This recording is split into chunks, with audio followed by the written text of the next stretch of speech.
morte da Lisa, acharam uma carta que ela tinha escrevido para o Michael, falando que o relacionamento deles nunca foi de mentira, que sim, existia amor. Dessa carta eu não sabia. Ela tinha escrito uma carta falando, tipo, que tudo, depois desse dia, tudo veio à tona novamente. Uma coisa que ela achava que ela estava indiferente, e tudo veio à tona novamente.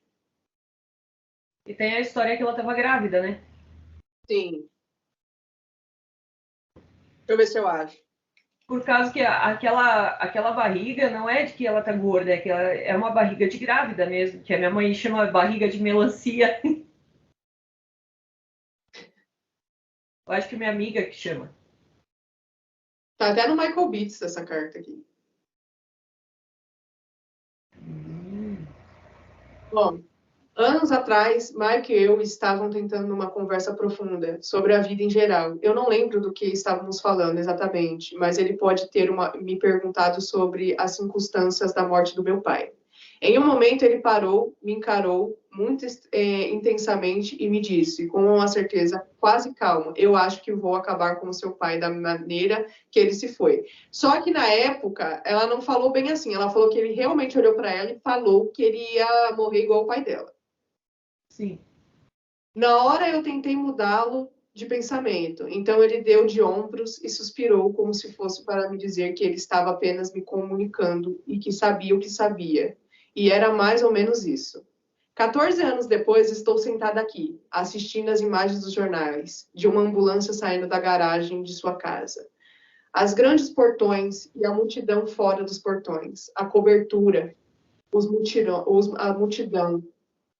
Fora do hospital, a causa de sua morte é o que pode ter levado a ela.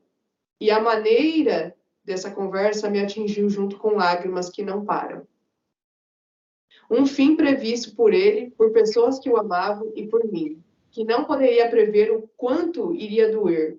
Quando finalmente aconteceu, a pessoa que falhei em ajudar está sendo transferida agora para o ME de Los Angeles para sua autópsia.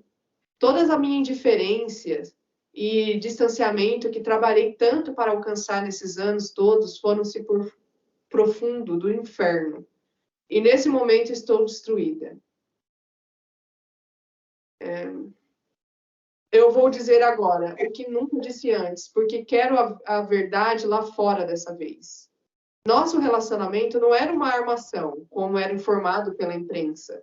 Sim, era um relacionamento diferente, em que duas pessoas diferentes que não viviam ou conheciam uma vida normal encontraram uma conexão. Talvez em um momento suspeito da parte dele. Ainda assim, eu acredito que ele me amou, tanto quanto ele poderia ter amado alguém, e eu o amava muito. Eu queria salvá-lo do inevitável que acabou de acontecer. A família e todos que o amavam também queriam salvá-lo, disse também. Mas não souberam como é isso. Foi há 14 anos. Nós todos nos preocupávamos que esse seria o final. Naquele tempo, ao tentar salvá-lo, eu quase me perdi. Ele era uma força incrivelmente dinâmica, que não podia ser subestimada. Quando ele usava para algo bom, era o melhor. E quando ele usava para o mal, era muito, muito mal. Mediocridade era um conceito que não por um segundo estaria no ser de Michael ou em suas ações. Eu fiquei muito doente, emocionalmente, espiritualmente, exausta na minha batalha para salvá-lo do comportamento autodestrutivo, certeiro e dos horríveis vampiros e sanguessugas que ele sempre conseguiu atrair em torno de si. Eu mergulhei até o pescoço nessa tentativa. Eu tinha minhas crianças para cuidar, eu tinha que tomar uma decisão. A decisão mais difícil que já tive que tomar, que foi sair andando e deixar seu destino. Tê-lo. Mesmo que eu amasse desesperadamente e tentasse parar e reverter isso de alguma forma. Depois do divórcio, eu passei alguns anos obcecada com ele e o que poderia ter feito diferente, com o arrependimento. Então, ela era bem obcecada mesmo por ele, tanto que eles tinham terminado e continuavam saindo, né? É. Então, passei vários anos revoltada com a situação toda. Em algum ponto, fiquei verdadeiramente indiferente até agora. Enquanto fico aqui sentada, destruída com a tristeza, reflexão e confusão com o que foi meu maior fracasso até hoje, assistir às notícias, tim por tim, é quase o mesmo cenário que vi acontecendo a 16 de agosto de 1977, acontecer de novo agora, mesmo com Michael. Uma cena que nunca quis rever, como ele previu. Estou verdadeiramente em frangalhos. Quaisquer experiências ruins ou palavras que senti por ele no passado morreram dentro de mim junto com ele. Ele era uma pessoa sensacional e tenho sorte de ter me aproximado como me aproximei e ter vivido as experiências e anos que passamos juntos. Espero desesperadamente que ele possa ser aliviado de sua dor, pressão e tormento agora. Ele merece ser livre agora de tudo isso. Espero que ele esteja em um lugar melhor agora. Ou em breve.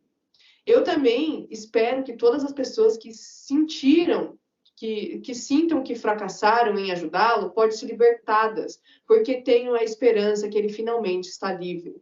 O mundo está em choque, mas de alguma maneira ele sabia exatamente como seu destino aconteceria em algum dia, mais do que qualquer pessoa sabia, e ele estava certo. Eu realmente precisava dizer isso agora. Obrigada por ouvir. 26 de julho de 2009.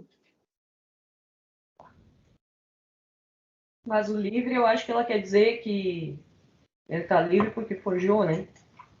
Então, eu não sei se literalmente na época de 2009, quando tudo aconteceu, ela já sabia. Eu acho que ela só soube bem depois. Sabe naquela entrevista em 2010 que ela deu para a Oprah? Sei. Naquela entrevista, eu acho que ela já tinha descoberto que o Michael estava vivo, porque ela fala que agora ela tinha certeza que o Michael amava de verdade. Ela Sim. fala assim, ela não fala num tom de como se ele tivesse morto, mas ela fala como se ele tivesse no presente. Tanto que teve gente que falou, mas a Lisa estava bem abalada naquela entrevista. Eu não sinto ela abalada, eu sinto ela convincente no fato de que agora ela acreditava nele, que no fato agora ela sabia toda a verdade, que de fato ela tinha compreendido tudo e que de fato ela sabia do que ele sabia, entendeu? É como se tivessem conversado um com o outro. Sim, depois que aconteceu, porque o Michael não podia envolver muitas outras pessoas, tanto que eu acho que o Homer em si também, no começo, não sabia, que foi o único que chorou verdadeiramente na morte do Michael. Mas os filhos sabiam, os mais velhos, né? Os mais velhos sabiam. A Perry sabia, porque você pode ver, assim, as pessoas vão criticar, falando que a gente inventa história, mas não, se você analisar, você pode ver que ela estava normal até a Janet falar alguma coisa no ouvido dela e ela começar a chorar. E a própria Perry falou que o Michael ensinava ela a chorar. Ela falou, acho que foi para a Oprah, né? Sim, não lembro se foi para a Oprah, mas foi numa entrevista que ela deu, que ela fala que o Michael ensinava ela a chorar. Porque ele falou que um dia ela ia precisar disso. Eu não lembro se foi para DeGeneres ou para Oprah, que daí ela falou que em qualquer momento que pedisse para ela chorar, ela chorava. Sim, então. E outra, todos os filhos brincando ali em volta do caixão, a família rindo enquanto carregava o caixão. O filho faz uma bolha de chiclete. Sim, e sem contar que aquele memorial todo foi um circo, que nem a Elizabeth Taylor falou que ela não iria participar porque era um circo. Só que é Brooke Shields, né? A do Lagoa Azul, disse que quando ela foi lá falar sobre ele, ela recebeu um texto pronto. Olha, eu tenho uma raiva daquela Brooke Shields, porque, olha, uma mulher mentirosa, mas tudo bem, né? Esse assunto a gente deixa para depois. Ela disse que recebeu o texto pronto lá.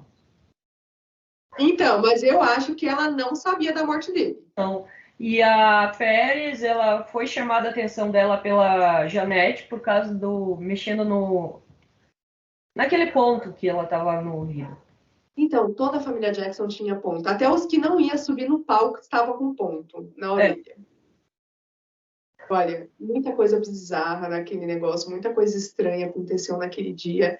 E eu acho que as pessoas que não sabiam era a Lisa e o Homer, Mas o Quincy Ortega sabia, porque tanto que ele fica nervoso na hora de fazer o discurso dele, que ele fala que, na verdade, X era para ser um filme, não um show. Sim. Tem muita coisa aí, sabe? Muita coisa. O Jermaine, que fala que o irmão dele chegou no aeroporto e não no hospital. É. Muita coisa, sabe? Só que daí a mulher dele meio que dá um cutucão nele, ele fala, não, no hospital. Nossa, muita diferença, né? Aeroporto para hospital.